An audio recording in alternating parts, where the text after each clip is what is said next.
ছোটবেলায় আমার যখন একবার হাত কেটে গিয়েছিল আমি ভয়ে আমার আম্মাকে বলিই নাই যে আমার হাত কেটে গিয়েছিল। Please like and follow. Hello everyone, this is Fatema, welcome Fatema blogs. সকাল সকাল উঠে এই যে দেখেন সায়ান যাদের সাথে আমি দুষ্টামি করছি তাদের সাথে না এই মোমেন্টটা আমার এত ভালো যায়, এত ভালো যায়। আমি এভরিডে উঠে তাদেরকে এই টাইমটা দেওয়ার চেষ্টা করি যেন তারা এই টাইমটা মনে রাখে। এই যে দেখেন সায়ান অভিনয় করে বলতেছিল সে ব্যথা পাইছে, যখনই তার পা টিপা শুরু করলাম সে সাথে সাথে দাঁড়িয়ে আবার শুরু হয়ে গেল তার দুষ্টামি করা। তবে যারা একটু মেয়ে মানুষ যেহেতু একটু ভীতু টাইপের ভয় পায় লাভ দিতে, মেয়েরা একটু শান্ত শিষ্ট ভদ্র হবে, এটাই ন্যাচারাল তাই না? তার মধ্যে আমার যারা এরকম হয়েছে খুবই শান্ত শিষ্ট ভদ্র। তো আমি হলো তাদের সাথে হলো এটাকে মৌমাছি বলে না, আপনারা কি বলেন আই ডোন্ট নো, আমরা বলি এটাকে মৌমাছি, চোখ বন্ধ করে ধরা। তো এই যে যারা এখানে লুকাইলো আর সায়ান বুঝেই নাই, সায়ান লুকাই নাই। তারপর তাদের সাথে খেলাধুলা করে আমি আসছি একটু বারান্দাতে, আমার পিছন পিছন তারাও চলে আসছে। এই যে দেখেন বারান্দার সিঁড়ি বেয়ে উঠতেছে,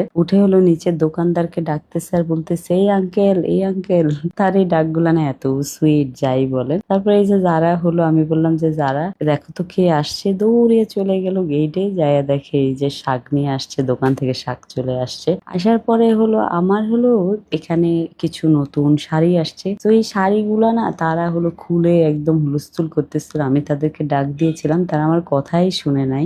মা হয়েছি শুধু ডাক দিলে হবে না, ঝাড়িও দিতে হবে তাই না বলে। যখন আমি তাদেরকে ঝাড়ি দিলাম তখন ঠিকই আবার যে কার্টুনটা গুছিয়ে রাখতেছিল। আর সায়ান দেখেন আমার সাথে রাগ করতেছিল, আমি বললাম এক্ষুনি কার্টুনটা গুছিয়ে রাখবা। তারপর হলো তারা দুই ভাই বোন এর মাঝখানে ফাইটিং করে ফেলেছে। করার পরে হলো যারা তাকে কামড় দিয়েছে, না জানি আমার হেল্পিং হ্যান্ড কামড় দিয়েছিল তাকে। তারপর হলো আমাকে বললো, আমি তাকে আদর করে দিলাম, দিয়ে হলো তাদের দুইজনের ঝগড়া মেটাইলাম। যারা সায়ান আবার এর মাঝখানে ঝগড়াও করলো, তাদের দুজনের ঝগড়া মেটাইলাম। মেয়েটি আমি সুন্দর মতো বললাম যে যারা সায়ান লক্ষ্মী বাচ্চারা তোমরা থাকো, আমি রান্নাঘরে যাচ্ছি। তো আমি রান্নাঘরে আজকে অনেক কিছুই রান্না করবো, এগুলো সব রান্না রেডি আছে। তো আমি গরুর মাংসটাই রান্না করছি। এই যে তো গরুর মাংসটা মোটামুটি হাফ যখন হয়েছে তখনই আমি বাইরে থেকে চিৎকার শুনতেছিলাম। তারপরে সায়ান না ওর হাতটা মুঠ করে ধরে রাখছে, ভয়ে আমাকে দেখাচ্ছিল না। আমি কোনো মতো জোর করে দেখলাম দেখলাম একদম কাইনা আঙুলটা পুরা কেটে গেছে। তারপর আমি নিচে নামার পরে দেখি জায়ান স্কুল থেকে আসছে। আমি জায়ানকে বললাম যে জায়ান, সায়ানের না হাতটা কেটে গেছে, চলো আমরা ডাক্তারের কাছে যাই, আমাদের বাসার সামনে একটা ফার্মেসি আছে। সো জায়ান বললো চলো চলো মাম্মা তাড়াতাড়ি চলো। সো ফাইনালি চলে আসলাম ফার্মেসিতে। আর সায়ান তো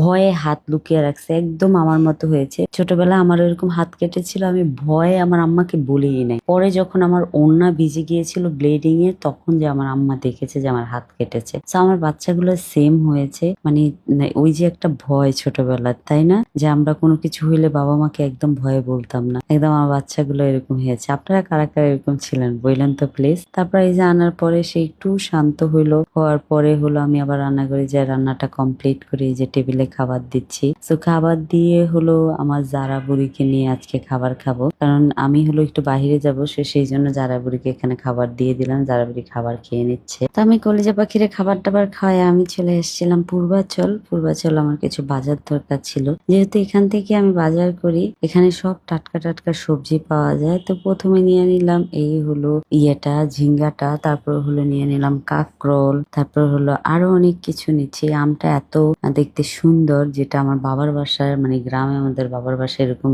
আম হইতো, এটার নাম ঝিনুক আম। তারপর হলো আমার দরকার ছিল পেঁপে, নিয়ে নিলাম পেঁপে। তারপর আরো অনেক কিছু নিয়ে টিয়ে আমি বাজার করতে করতে টায়ার্ড হইনি, আমার হাজবেন্ড হয়ে গেছে। তারপর তাকে বললাম চলো এখন বাসায় চলে যাই। আজকের দিনটা ভালো খারাপ মিলেই গিয়েছে। Thank you so much for watching my video.